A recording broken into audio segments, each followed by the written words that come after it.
One last ride for Dustin the Diamond Poirier, an icon of mixed martial arts, forever and always, probably one of the top 5 fighters to never win a title. I'm a Louisiana guy, so I am incredibly biased for Dustin Poirier. I love Dustin Poirier, don't get me wrong. He used to drop by my jiu-jitsu gym at times. You know, I'm in Baton Rouge, so we were close enough in between here and New Orleans for him. But Dustin Poirier is one of those fighters. If you missed it, he's headlining. He's retiring this weekend. I don't know. You might have been living under a rock or something. But Dustin Poirier is like retiring this weekend, man. And it's got me thinking about his career. And like when I got to see him fight last time he was in New Orleans against Yancy Medeiros. And all of the wars we've seen him in, you know, worried that, oh man, there's no way he beats Justin Gaethje, this new kid that's a razor blade. He beats Justin Gaethje. No way he beats former champion Anthony Pettis or Eddie Alvarez. And he does. And it's like, you watch his career and you see something special at the wrong time, right? He comes up and the champion, if he were like 4 years earlier, he would have been fighting Anthony Pettis and Rafael dos Anjos for the title before Khabib Nurmagomedov, before Conor McGregor. Like, he just came up in the wrong. Charles Oliveira was there. And now Ilia Topuria, which he's not fighting Ilia, obviously. But you look at his career and it's like, man, he's fought guy after guy. He debuted against the Korean Zombie, Cub Swanson, Jim Miller, Bobby Green. I mean, you go down the list of names, it's incredible the number of people he's fought.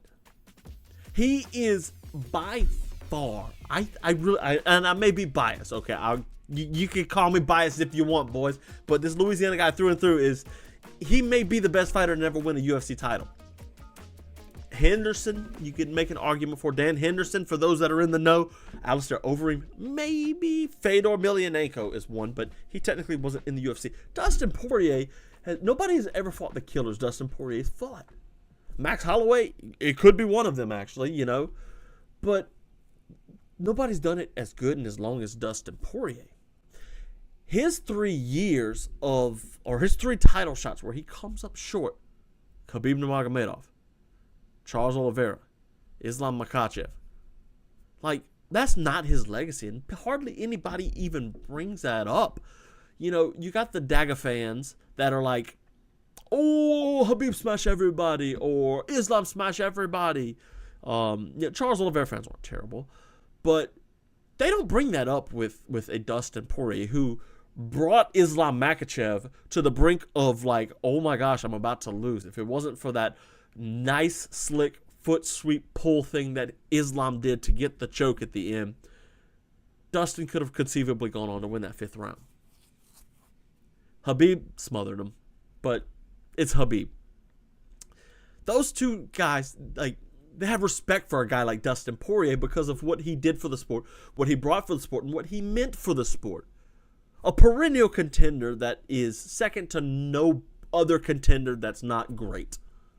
Of course, he had his losses to like Justin Gaethje, and I've got it pulled up right here. Hold on, let me pull it up. Justin Gaethje, Khabib, Michael Johnson was a weird loss. You know, he lost to Conor McGregor, Cub Swanson. We haven't even talked about Conor McGregor. Cub Swanson, Chan Sung Jung, but like, you look at who else he's beat, like since becoming a UFC fighter, you know, and it goes like Max Holloway he's beat twice. Diego Brandao, which is decent. Diego Ferreira turned out to be a really good fighter. Yancy Medeiros, I saw that one live. Joe Duffy, Bobby Green, Jim Miller, Anthony Pettis. Like, we're getting into the 2017 range, which is probably 2017 to 2019. It's right when Dustin Poirier had his peak. And you're looking at Jim Miller, Anthony Pettis, Justin Gaethje, Eddie Alvarez, Max Holloway. And he wasn't done. Dan Hooker in 2020, and then the famed Conor McGregor duo, like back-to-back fights. He lost the first one, and he fights Conor McGregor. Looking back at what Dustin Poirier has done, is like, you see somebody that's great.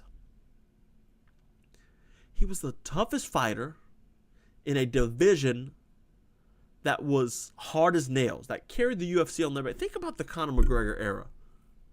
Think about that come up when Eddie Alvarez had the title, and you had Conor McGregor was supposed to fight Rafael dos Anjos, and dos Anjos pulls out and he loses to Nate Diaz in short notice. Then he has to go fight Nate Diaz and then Floyd Mayweather. Justin Gaethje came up through the ranks. Anthony Pettis was still around. You had the rise of Khabib and that generation was deep, dark, tough. And then he comes back after that, and he starts fighting Dan Hooker, life and death battle with Dan Hooker. Knocks out Conor McGregor. Beats the snot out of Conor McGregor in the rematch, or the trilogy, before the broken ankle at the end of the round. Then he fights Charles Oliveira, Michael Chandler, Justin Gaethje again. That's a loss. That head kick in round 2. Oh my gosh. Benoit Saint-Denis, who is of tomorrow. And Islam Makhachev is like a top pound-for-pound fighter. Now he's fighting Max Holloway again. Just that it's 2025.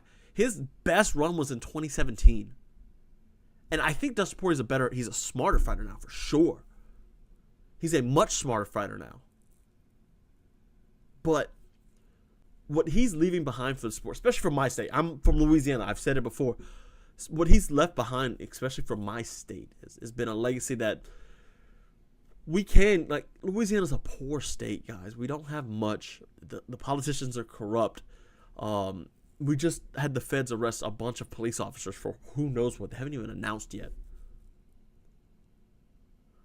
Dustin Poirier, along with Daniel Cormier, offers hope for this state and for the young kids here. We don't have a wrestling program yet, but we could. Look at Daniel Cormier and Dustin Poirier. I mean, yeah, Poirier's not a wrestler, but you have Brendan Allen, who's a wrestler. Look at those guys. It's possible to be successful out of here. And you look, we got it all the time in the NFL.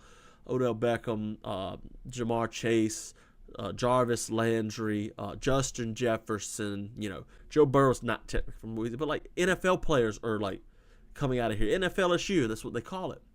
But there's another avenue. I mean, and ideally you don't want to get into fighting sports, but Poirier showed just what the heights can be.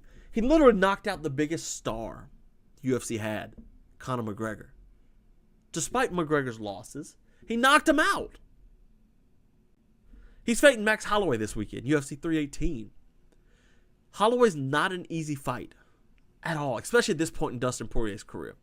Poirier, tough as nails, tough as they get, sure.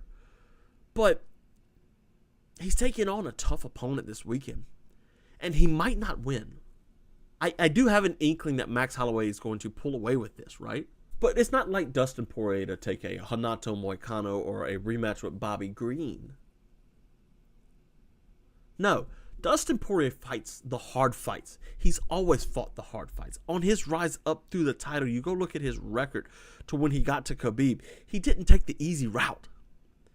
He beat Anthony Pettis, or he fought Eddie Alvarez. So don't forget the illegal knee Eddie Alvarez landed on Dustin Poirier that ended in a no contest at UFC 211.